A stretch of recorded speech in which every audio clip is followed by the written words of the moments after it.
प्रभात विद्यार्थियों। विद्यार्थियों, हिंदी अध्ययनशाला में आपका स्वागत है।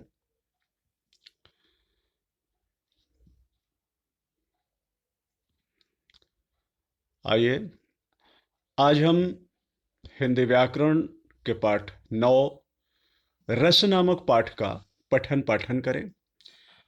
विद्यार्थियों, पठन पाठन के क्रम में जाने से पहले आपके पास पठन सामग्री का होना अति आवश्यक है।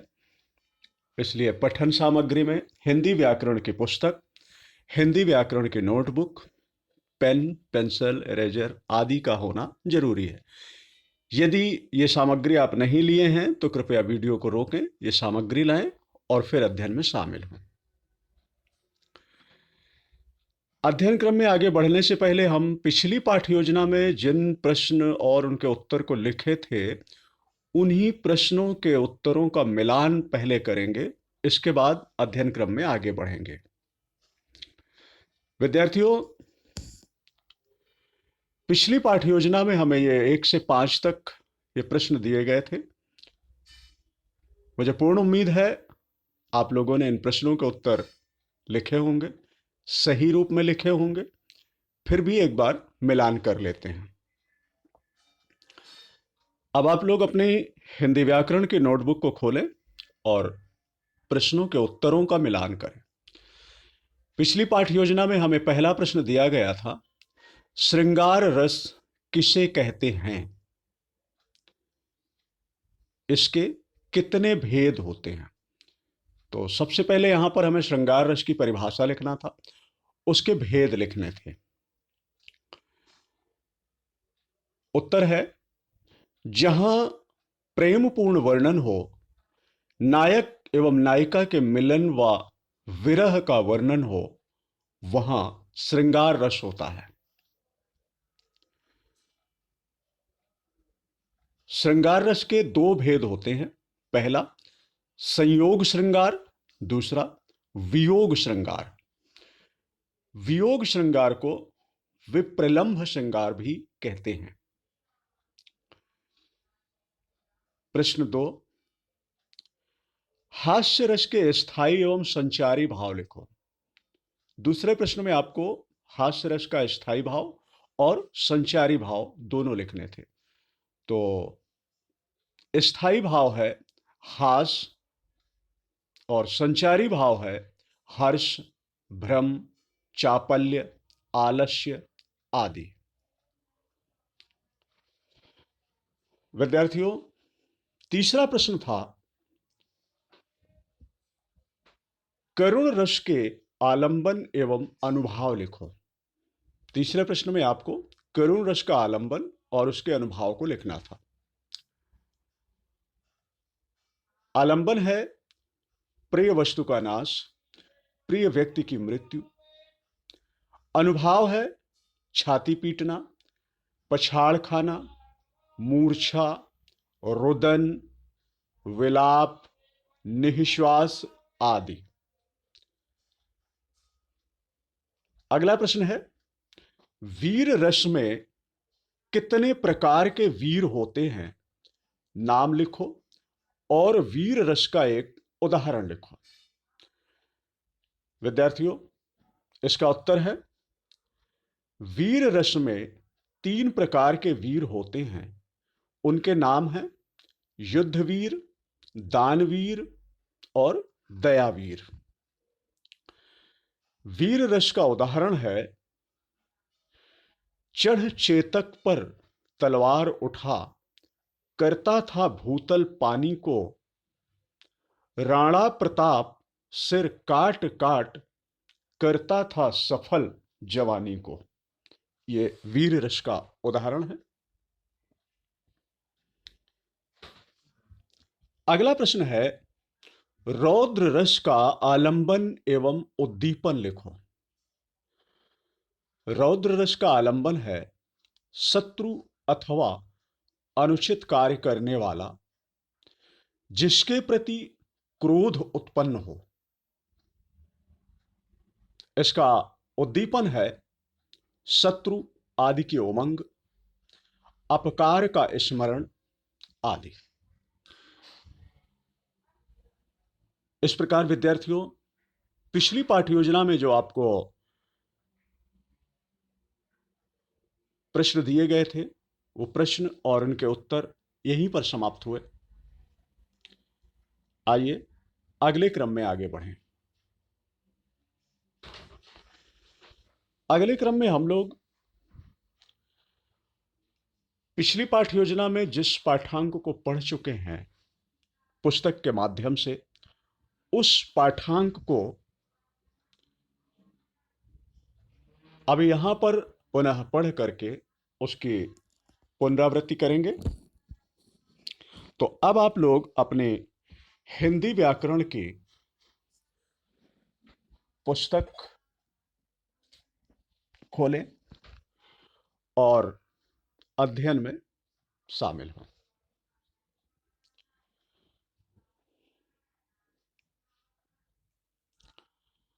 हम लोग रस के प्रकारों में 1 से 5 तक के रस पढ़ चुके हैं। आज हम 6वां रस पढ़ेंगे। 6वें रस से आगे के रसों को पढ़ेंगे। तो 6वां रस है भयानक रस। जब किसी रचना को पढ़कर, सुनकर अथवा दृश्य को देखकर भय उत्पन्न हो, वहां भयानक रस होता है।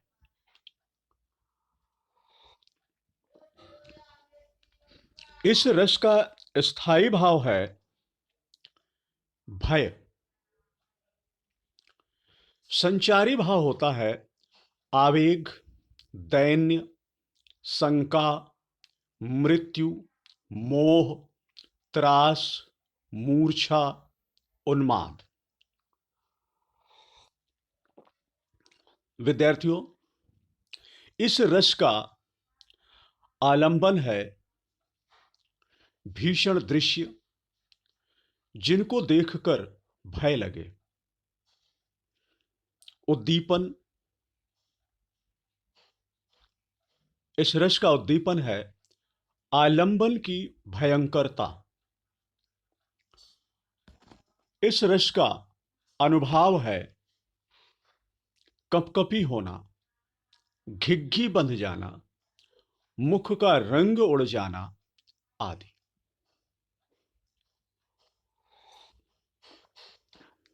इस प्रकार यह भयानक रस समाप्त हुआ।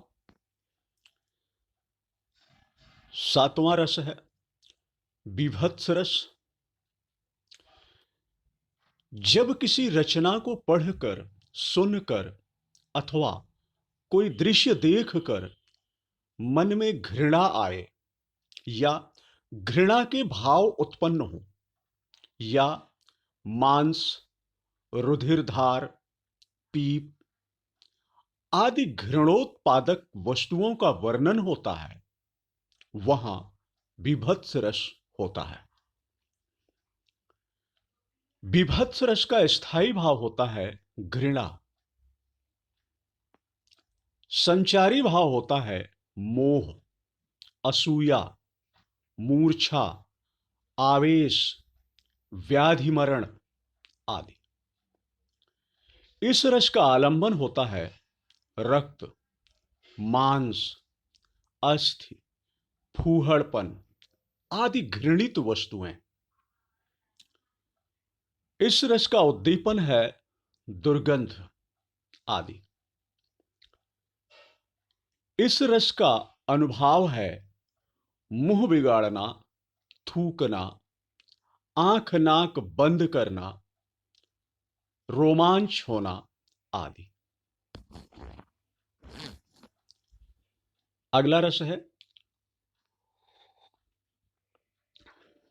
8वें प्रकार का रस अद्भुत रस। जब किसी रचना को पढ़कर, सुनकर या दृश्य देखकर आश्चर्य उत्पन्न हो अथवा आश्चर्यजनक बातों का वर्णन हो, तो वहां अद्भुत रस होता है। इस रस का स्थायी भाव होता है विस्मय।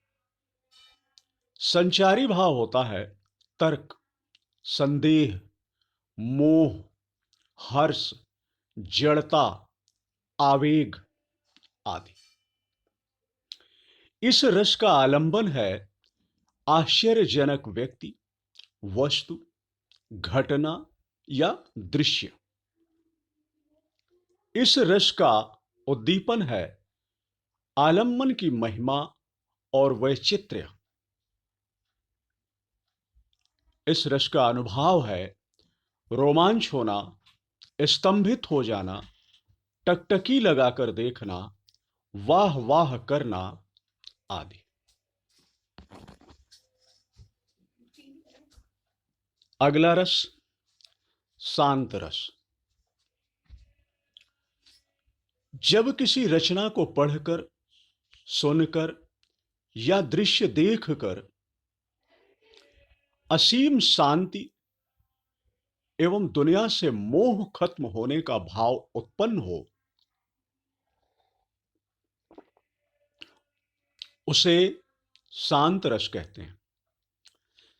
इस रस में मानसिक शांति, सांसारिक विरक्ति, ईश्वर भक्ति आदि का वर्णन होता है। इस रस का स्थायी भाव है सम।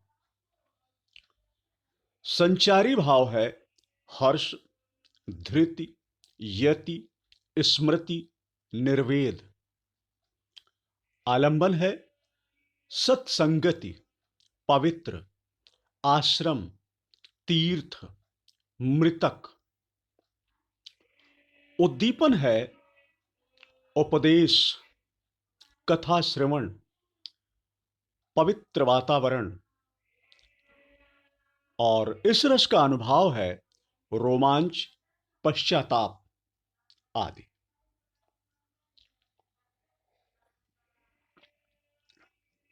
अगला रस है वात्सल्य रस। जब किसी रचना को पढ़कर, सुनकर या दृश्य को देखकर पात्र की बाल लीलाओं या बचपन का वर्णन मिलता या समझ में आता है, उसे वात्सल्य रस कहते हैं। इसका स्थायी भाव है स्नेह। संचारी भाव है हर्ष। आलंबन है संतान, शिष्य, अनुज। उद्दीपन है आलंब की विशेषताएं, गुण। अनुभाव है मुख प्रसन्न होना, बलैया लेना, सिर पर हाथ फेरना आदि। वात्सल्य रस के दो भेद होते हैं। पहला होता है संयोग वात्सल्य, दूसरा वियोग वात्सल्य।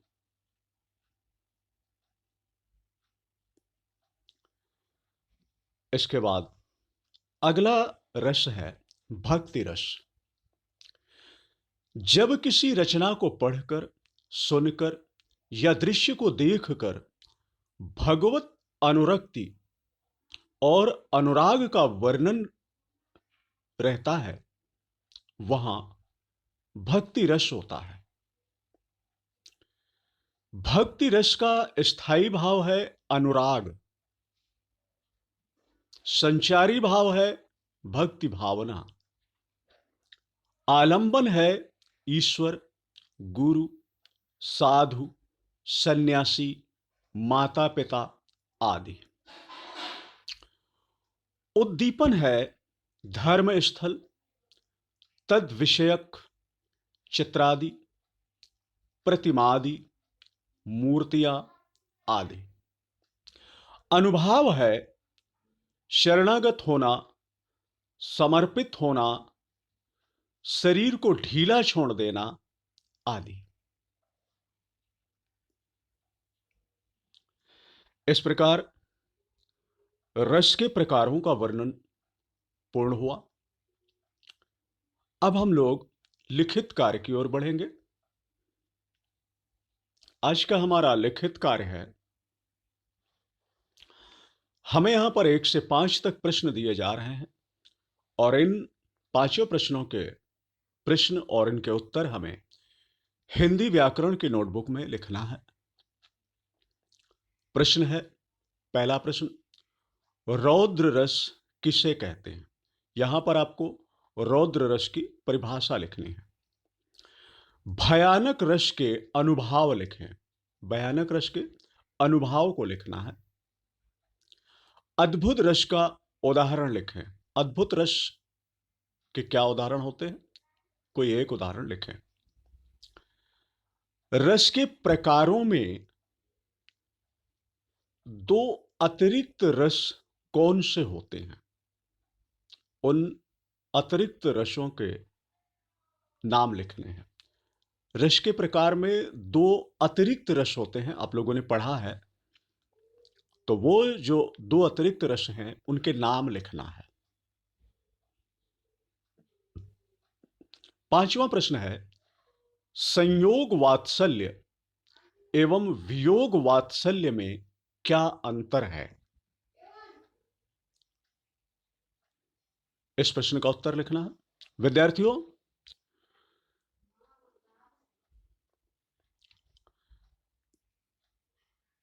इन प्रश्नों के उत्तर लिखने के लिए आपको हिंदी व्याकरण की पाठ्यपुस्तक से पाठ 9 रस नामक पाठ को पढ़ना होगा, समझना होगा, तब आप आसानी से इन प्रश्नों के उत्तर लिख सकेंगे। ठीक है, प्रश्न एवं उनके उत्तर हिंदी व्याकरण की नोटबुक में लिखें। विद्यार्थियों, आज से पाठ 9 समाप्त हो गया, इसलिए पाठ 9 का टेस्ट कल